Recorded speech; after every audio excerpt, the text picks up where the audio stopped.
municipales de octubre, donde se vuelve a poner la pelota sobre la mesa. Pero de eso queremos hablar esta mañana con David Bravo, economista. Él ha seguido al trote, digamos, la discusión sobre la previsional y además director del Centro de Encuestas y Estudios Longitudinales. Muy buenos días, David, ¿cómo le va? Hola, buenos días, Claudia, Gerardo. Ay, Hola, ahí lo encantado. tenemos, lo Lo tenemos en estamos viendo, Zoom, además. exactamente, en el auto. Se- Sí, colegio. Colegio, repartición de niños. Sí, A ver, así si uno hace un pincelazo más grueso de David Bravo cuando usted ve este principio de acuerdo que se firma entre el gobierno y la oposición, el protocolo de esos 45 puntos que hace el ministro Mario Marcel para explicar este avance que tiene, ¿a usted le parece una buena noticia o le deja más interrogantes que respuestas? no, definitivamente me parece una buena noticia. En realidad me parece que ha sido muy positivo esta parte de la tramitación del proyecto desde el Senado.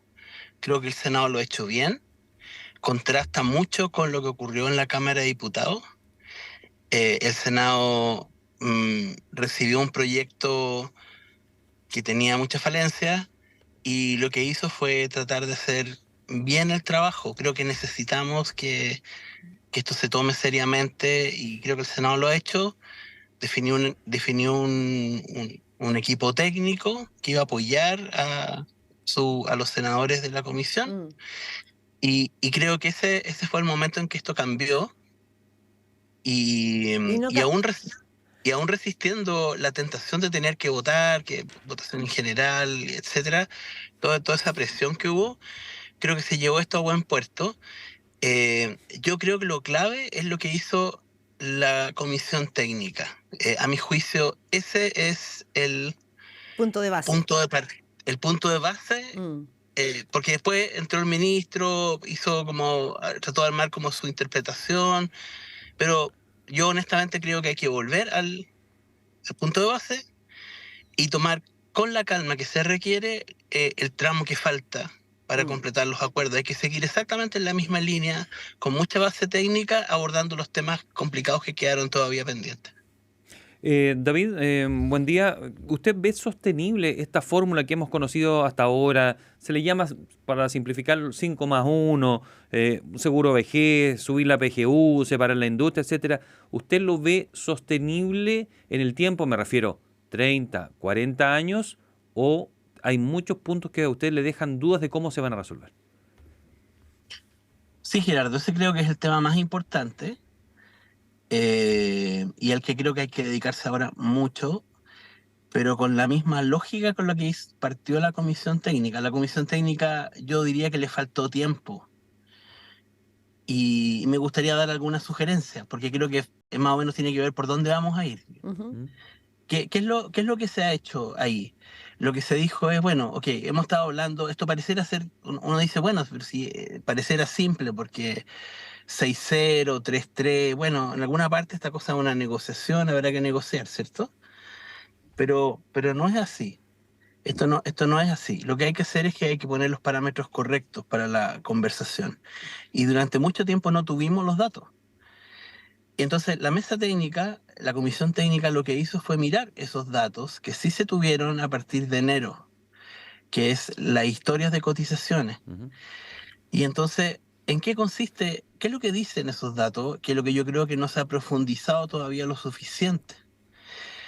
Esos datos dan cuenta de un hecho muy importante y es que las tasas de reemplazo de los pensionados actuales son en promedio mucho más altas que la de los pensionados futuros, precisamente porque existe la PGU. Y entonces, si ustedes se fijan, lo que dijo la comisión a un cierto punto dijo, en verdad, sí, Mm. identificamos algunos grupos, en particular mujeres, ¿cierto? Donde creo que creemos que tiene que actuarse de manera específica, pero no están hablando de todos los pensionados actuales. Bueno, eso a mi juicio hay que profundizarlo porque el trabajo que se ha hecho hasta la fecha adolece de algunos problemas. Por ejemplo, hay que definir mejor la tasa de reemplazo. Ya, la viabilidad eh, no está entonces garantizada por lo que se mantiene hasta ahora. No está garantizado eso, esa viabilidad o eficiencia del sistema. No, digo aquí hay que definir bien cómo se define tasa de reemplazo, porque voy a poner un ejemplo, ¿cierto? O sea, creo que se ha ido sentando la idea de que tenemos que ver dónde están los problemas. Ya no podemos hablar así como en general, que las pensiones actuales, no podemos Mm, hacerlo. Y lo segundo, que tenemos que mirar también las pensiones futuras, porque tienen una enorme caída respecto a las que estamos observando actualmente. Entonces uno dice, claro, va a subir la cotización, bueno, por ahí van a subir las pensiones actuales. No, ujú. no. Eso porque los 6 puntos van a subir ¿cuándo? Van a subir probablemente en 1 punto por año o tal vez un poco más, ¿cierto? En 8 años. Eh, y en realidad eso se va a transformar en un 60% más de pensión solamente cuando alguien entre y ya esté cotizando 16 puntos. O Eso va a sea, ocurrir, Claro. ¿cierto? eso va a ser muy a futuro. Muy a futuro, o sea, cuando la persona haya pasado 40 años cotizando, después de que empezó a cotizar con 16 puntos, ¿cierto? O sea, eso va a ser ciertamente en mucho tiempo más. Entonces, tenemos que mirar los pensionados futuros, cuando uno dice los Mm, pensionados futuros, sí. son los pensionados de 5 años más, de 10 años más. Y yo creo que lo que ha ocurrido es lo siguiente. Nos faltan los siguientes datos. Estos son los datos que yo creo que hay que proveer y que A tiene que ser ver, muy transparente el gobierno. a ver. Tiene que decir, mire, con mucha claridad, porque no está así en el documento técnico, ¿cierto? No está así en el documento técnico. Ya. Estas son las tasas de reemplazo de los pensionados vigentes, Ujú. los que se pensionaron en 2014, en 2018, en 2022, 2023. Estas son las pensiones, estas son las tasas de reemplazo. Bueno, ¿cuáles son las tasas de reemplazo que podemos pronosticar? Que se pueden hacer las proyecciones, no es tan difícil. Hay que hacer supuestos, pero no es tan difícil. ¿Cuáles son las tasas de reemplazo que proyectamos para los pensionados que se van a pensionar en el 2026, 2030, 2035, 2040? Y si hacen ese ejercicio, se van a dar cuenta que hay una brecha muy grande. Entonces, lo que tiene que hacer, a mi juicio, cualquier legislador que haga bien la pega es preocuparse tanto de los pensionados de hoy como lo de los pensionados de 5 años más, 20 años más, 40 Mm, años más. No puede generar una brecha aún mayor, futura. Eh, futura. claro. David Bravo, también, brevemente, pero también para poner en el análisis, porque eso es muy de fondo respecto de las propuestas, pero también previo a esto, lo que hemos visto en estos años, que la discusión ha tenido un marco bastante ideológico. Usted dice, el punto de base aquí ha sido la mesa técnica. Creo que ahí hay algo importante por hacer. Efectivamente, la reforma pensional pasó ya, digamos, se sacudió de la ideologización de lado y lado y ya está en el plano técnico, o eso todavía falta. Y se lo planteo porque cuando entra Mario Marcela a la discusión, también queda fuera la ministra Yardi Jara, que insistió como piedra angular de la discusión de que había que separar la industria, o sea que las AFP tenían que salir de escena. Yo sé que esto, pero digo, este es el marco en el que se da y es lo que va a permitir finalmente la proyección de lo que usted dice, ¿no? Cómo vamos haciendo la tasa de reemplazo, cómo pensamos el futuro, Mm. cómo pensamos el presente. Eso tiene que ver con un paraguas que se va a llamar finalmente cómo va a operar la industria. Sí, mira, vamos en buen camino, pero estamos bastante lejos todavía. Vamos en buen camino porque efectivamente, como tú señalas bien, Claudia, esta comisión dijo, en verdad, no estamos de acuerdo. Y dentro de esa comisión también está Cristóbal Uneus, que es cierto, fue nombrado ahí por la ministra, por el gobierno, y él dijo, no, ellos dijeron, no, tenemos consenso en que en verdad no hay que separar la industria. El gobierno sabemos que de todas maneras lo quiere hacer. Entonces habrá que profundizar eso, pero yo creo que si nos vamos a poner de acuerdo va a tener que ser sobre donde hay consenso técnico. Ahora, déjame decir por qué esto tiene que ver también con la discusión esta, que no alcancé a cerrar bien ese punto, porque, bueno, no sé, pues me alargué mucho, pero en el tema de la distribución de la Sí. cotización, ¿ya? Porque lo que pasa es lo siguiente, voy a poner un ejemplo bien simple, ¿cierto? Un 1%. ¿Qué es el 1%? El 1% de cotización. Cuando hablamos del 1%, ¿cuánta plata es? 900 millones de dólares al año. Eso es el 1%. ¿Ya?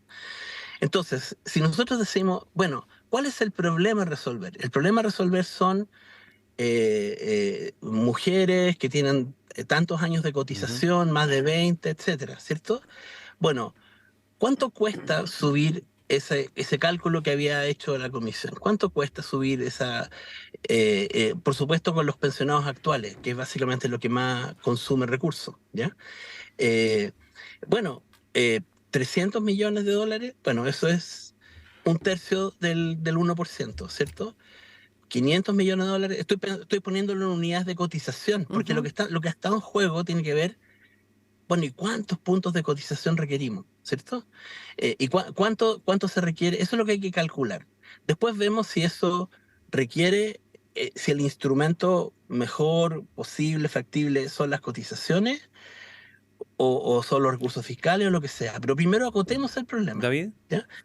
Y lo que yo digo es Ujú. que todavía falta mucho para acotar el problema, porque lo que ha hecho el gobierno con las estimaciones que ha usado, digamos, ¿cierto? Y a partir de lo que ha calculado la Superintendencia de Pensiones, es que las tasas de reemplazo que está usando actualmente están muy subestimadas. Entonces está exagerando el problema. Está exagerando el problema, así lo quiero decir. Eh, Cuando se hagan mejor los cálculos, se va a ver que el problema es de menor magnitud para los pensionados actuales, pero es enorme para los pensionados futuros. Y la otra pregunta que hago también es, ¿qué pasó con una persona que hizo un retiro, que era pensionado y que retiró fondos? Y retiró fondos importantes de su cuenta. Y su pensión se le bajó mucho, y tiene David. 20 años de cotizaciones, 25. ¿Vamos a compensar a esa persona o no? Ese es el tipo de preguntas que creo que hay que hacerse. Usted escucha a David Bravo, director del Centro de Encuestas y Estudios Longitudinales de la UC, hablando sobre la propuesta previsional que se va a tratar en el Congreso. ¿Sabe qué me deja una sensación? Se supone que estamos más cerca que nunca de alcanzar un acuerdo, pero a la vez veo que hay muchas cosas que no están ni medianamente claras. Hay muchas preguntas que no tienen respuesta y que va a haber que ver cómo se van a responder. No sé si usted coincide con esa apreciación. Sí, pero son puntos técnicos. Y por eso digo ¿Y que eso le lo hace faltó más tiempo. sencillo? Sí, porque frente a los datos, o sea, hubo un acto de apertura a los datos que fue muy importante.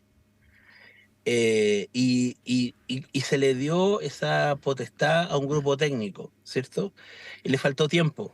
Ahora va a tener más tiempo si es que le dan esa potestad. Si esto se lleva solamente al mundo de la política, bueno, no tiene mucho sentido, pero si mantenemos el camino, y porque si no se trata simplemente de decir, bueno, pero el punto es cómo justificamos lo que ya queremos hacer. Queremos que se vayan 2 puntos o 3 puntos, digamos, de cotización, se vayan a un fondo. Eso es lo que queremos hacer, bueno, justifiquemos. No, no se trata de eso. Se trata de decir cuál es el problema, mirámoslo bien y luego Mm, veamos cuáles son los instrumentos. Eso es lo que hemos estado empujando sí. hace mucho tiempo y creo que eso va en camino de avance, siempre que se mantenga ese tenor de la discusión que ha hecho muy bien, a mi juicio, la Comisión de Trabajo del Senado. Y como tú señalas también, creo que la mayor intervención tal vez del ministro Marcel últimamente tal vez también nos da una expectativa de que eso también pueda materializarse. Bien. David Bravo, director